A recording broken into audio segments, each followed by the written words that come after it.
علماء کا مقام. اب آقا علیہ السلام فرماتے کن عالمن، سب سے بڑی کامیابی یہ ہے کہ تم کیا بنو؟ عالم بنو. آقا فرماتے ہیں اگر کسی کو عالم بننے کا موقع نہیں ملا، ہر شخص تو عالم بن نہیں سکتا ہے، تو فرماتے ہیں او متعلم، کم سے کم طالب علم ہی بنو. عالم نہیں بن سکتے ہو تو طالب علم ہی بنو، اس لیے کہ طالب علموں کا مقام بھی بہت بڑا ہے. اتنا بڑا مقام ہے طالب علموں کا کہ آپ کے گھر میں اگر کوئی مہمان آئے، آپ اس معزز مہمان کے لیے تعظیم کے لیے کھڑے ہو جاتے ہیں کہ نہیں؟ اس سے بڑا مقام کا کوئی مہمان آئے تو آپ خبر لیتے ہیں کہاں تک آئے حضرت آپ، تو بائیسی آ گیا. آپ فوراً گاڑی لے کے جاتے ہیں ان کو لانے کے لیے، ان کا احترام میں، ان کے استقبال میں کہ بہت بڑا مقام کا عالم آ رہا ہے یا کوئی مہمان بڑے مقام کا ہے.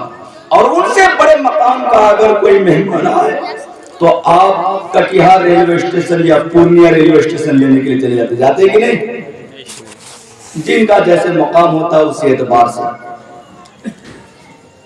یہاں تک کہ سب سے بڑا اگر کسی کا احترام کیا جاتا ہے تو آج کل قالین بچھایا جاتا ہے راستے میں، جاتا ہے کہ راستے میں قالین بچھایا جاتا ہے کہ یہ بڑے مہمان لوگ آ رہے ہیں، وہ بس گاڑی سے اترے اور قالین پر سے چل کر کے تب آپ کے قیام گاہ تک پہنچتے ہیں. آپ مہمان کے استقبال میں قالین بچھاتے ہیں ان کے راستے میں کہ زمین پر نہیں چلے گا، وہ قالین پر سے چل کے آئیں گا. کرتے کہ نہیں کرتے؟ یہ مہمان کا احترام ہے. دنیا میں اس سے بڑا اور کوئی احترام نہیں. اگر زیادہ سے زیادہ آپ احترام کرتے ہیں تو قالین بچھاتے ہیں اور اس کے علاوہ کچھ نہیں.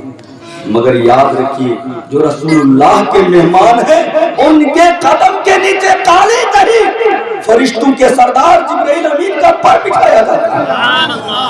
جبرائیل امین کا پر بچھایا جاتا ہے کہ خبردار یہ ہمارے تمہارے مہمان نہیں، رسول اللہ کے مہمان ہیں، انہیں تکلیف نہ ہو.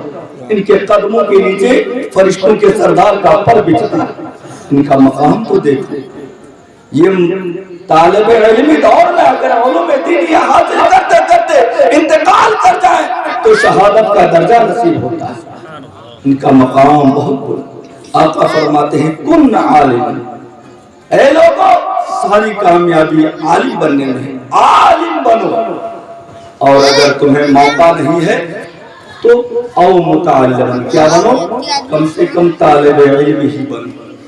اگر طالب علم بننے کا بھی موقع نہیں، آپ کو اتنا موقع نہیں،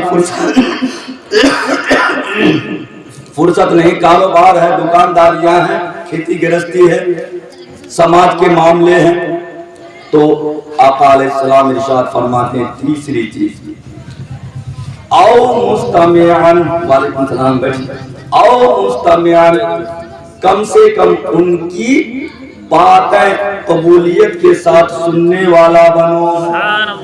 ان کی نصیحت سننے والا بنو. جیسے آپ لوگ بیٹھے ہیں علماء کی نصیحت سننے کے لیے، آپ عالم بننے کا موقع آپ کو نہیں تھا، نہیں بنے. طالب علم بنتے، طالب علم بننے کا موقع نہیں تھا، نہیں بنے. تو کم سے کم علماء کی نصیحت سننے والا بنو، ان کی مجلس میں بیٹھو. اس لیے کہ جب تک ان کی مجلس میں بیٹھو گے اس کی فضیلت یہ ہے کہ ایک آدمی اگر کسی عالم کے پاس ایک مسئلہ جا کر سیکھ لیتا ہے تو دوسرا آدمی اگر رات بھر نفل نماز پڑھتا ہے تو اس سے زیادہ ثواب اس آدمی کو ملتا ہے جو ایک مسئلہ کسی عالم کے پاس جا کے سیکھ لیتا ہے. اتنا بڑا فائدہ ہے. بہت اونچا مقام ہے علماء کی مجلس میں بیٹھنے کا اور ان کی باتیں قبولیت کے ساتھ سننے کا. آقا اعلیٰ نبینا علیہ الصلوۃ والتسلیم فرماتے ہیں او مستمع، ان کی باتیں قبولیت کے ساتھ سننے والا. کتنی باتیں ہو گئی؟ 3. نمبر 1 عالم بنو، اگر موقع نہیں ہے تو طالب علم بنو. 2 باتیں ہو گئی. اور اگر موقع نہیں ہے تو ان کی باتیں قبولیت کے ساتھ سننے والا بنو. کتنی باتیں ہو گئی؟ 3.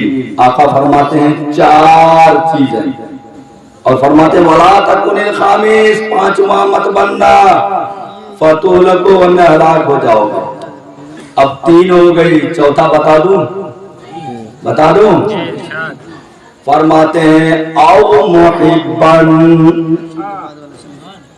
تمہیں عالم بننے کا موقع نہیں ہے تو طالب علم بنو، اس کا بھی موقع نہیں ہے تو ان کے پاس بیٹھ کر ان کی باتیں سننے والا بنو، اور اگر اس کا بھی موقع نہیں ہے جہاں بھی رہو ان سے محبت کا رشتہ قائم کرو، ان سے عداوت مت رکھنا، ان سے بغض مت رکھنا. آقا فرماتے فَتُهْلَكُ 5واں مت بننا ہلاک ہو جاؤ گے، برباد ہو جاؤ گے. عالم بنو نہ تو طالب علم بنو ورنہ تم ان کی باتیں سننے والا بنو، اور ایسا بھی نہ ہو تو کم سے کم ان سے محبت رکھنے والا بنو. اور اگر یہ 4 میں سے کوئی نہیں بنے آقا فرماتے فلا تکن الخامس 5واں مت بننا فتهلك ورنہ ہلاک ہو جاؤ گے، تباہ و برباد ہو جاؤ گے. اللہ اکبر. علماء کی قدر اس قدر ہے، طلباء کی قدر اس قدر ہے. بانی خانقاہ عالیہ رشیدیہ حضرت قطب الاقطاب شیخ محمد رشید دیوان جی، انہوں نے مقام بتایا ان طالب علموں کا اور علماء کا کہ آپ جب وصال فرما رہے تھے، پردہ فرما رہے تھے، اس سے پہلے آپ نے ایک وصیت فرمائی کہ میری یہاں پر جو مٹی دیتے ہیں تو اوپر کیا رکھتے ہیں؟ بانس. کیا مہمان بانس بچھاتے ہیں؟ بعض علاقوں میں لکڑی رکھتے ہیں، بعض علاقوں میں پتھر رکھتے ہیں. جونپور کے علاقوں میں پتھر کا رواج، اسی کو پٹیا کہتے ہیں. حضرت قطب الاقطاب دیوان جی جن کا مقام اتنا بلند و بالا کہ آپ کے پیدا ہونے سے پہلے ہی اولیاء کرام نے آپ کی آمد کی خبر دے دی تھی. حضرت قطب الاقطاب دیوان جی ان کا مقام یہ کہ فتاوی عالمگیری جو اورنگزیب عالمگیر رحمت اللہ تعالی علیہ نے پورے ہندوستان غیر منقسم ہندوستان کے 300 بڑے علماء مفتیان کرام ان کے اسمبلی میں مل کر تب اس فتاوی عالمگیری کو تیار کیا. اس فتاوی عالمگیری کے تحریر کرنے والوں میں، تیار کرنے والوں میں حضرت قطب الاقطاب دیوان جی کے شاگرد.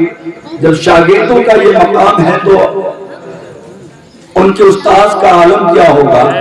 وہ حضرت قطب الاقطاب دیوان جی کے جن کے شاگرد کا یہ عالم تھا کہ آپ جب مرید کرتے تھے تو رسول اللہ کو دکھا کر مرید کرتے تھے کہ دیکھ لو کہ تم نے اپنا ہاتھ رسول اللہ کے ہاتھ پر دیا.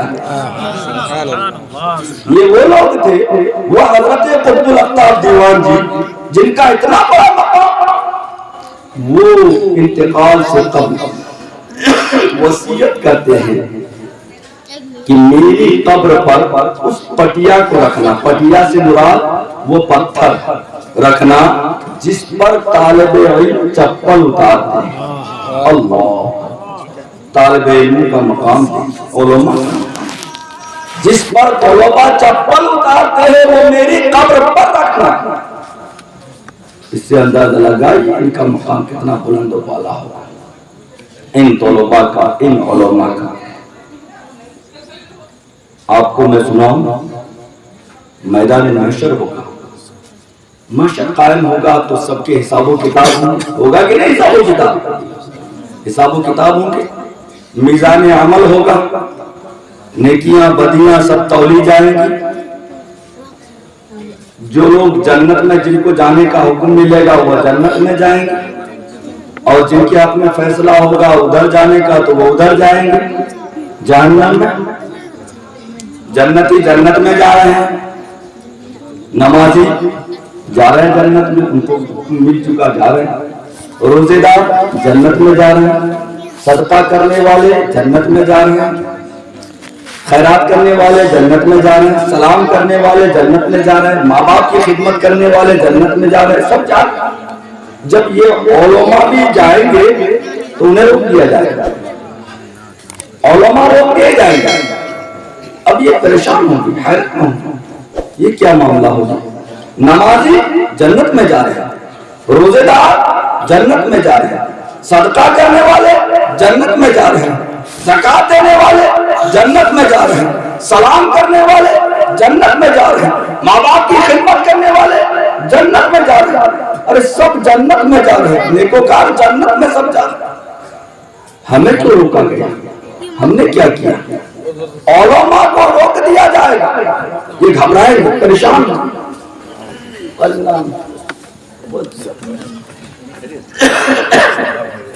یہ گھبرائیں گے، پریشان ہوں گے کہ یہ نمازی جنت میں جا رہے، روزے دار جنت میں جا رہے، صدقہ کرنے والے جنت میں جا رہے، سلام کرنے والے جنت میں جا رہے، ہمیں کیوں روکا گیا؟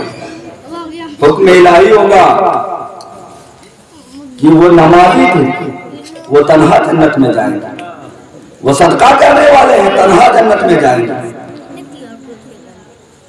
وہ ماں باپ کی خدمت کرنے والے ہیں، تنہا جنت میں جائیں گے، سلام کرنے والے تنہا جنت میں جائیں گے۔ ارے وہ عبادت گزار ہے، وہ تنہا جائیں گے، تم علم والے ہو، تنہا نہیں جاؤ گے، جنہوں نے تمہاری تعلیم میں مدد کی ان کو بھی لے کر جاؤ گے، جنہوں نے تمہارے علم دین پھیلانے میں مدد کی تم ان کو بھی لے کر جاؤ گے۔ دارالعلوم تم نے اس لیے قائم کیا تھا تاکہ دین کی تبلیغ ہو، اور اس میں جنہوں نے شانہ بشانہ تمہاری مدد کی ان کو بھی لے کر جاؤ گے، تم اپنے ماں باپ کو بھی لے کر جاؤ گے، دادا دادی کو لے کر جاؤ گے، چچا چچی کو لے کر جاؤ گے، جن جن لوگوں نے تم سے محبت رکھی ہے ان سب کو لے کر جاؤ گے۔ وہ عبادت گزار ہے، تنہا تنہا جائیں گے، تم علم والے ہو، تنہا نہیں جاؤ گے، اپنے ماننے والوں کو لے کر جاؤ گے۔ علماء کا مقام اتنا بلند و بالا ہے۔ اب ہمارے پہلے تو بھتیجے تھے، اب ہو گئے ہیں سنبا، تشریف لا چکے ہیں دارالعلوم تنظیم المسلمین کے محتمل اور صدر مدرس حضرت مولانا حسنین رضا صاحب قبلہ مدد اللہ نورانی جلوہ افروز ہو چکے ہیں۔ آپ آمد تیمم درخواست، آپ کے آنے کا مطلب یہ ہوا کہ مجھے تقریر ختم کرنی ہے۔ اللہ رب العزت کی بارگاہ میں دعا ہے کہ رب قریب جو کچھ بھی اس بندے ناچیز نے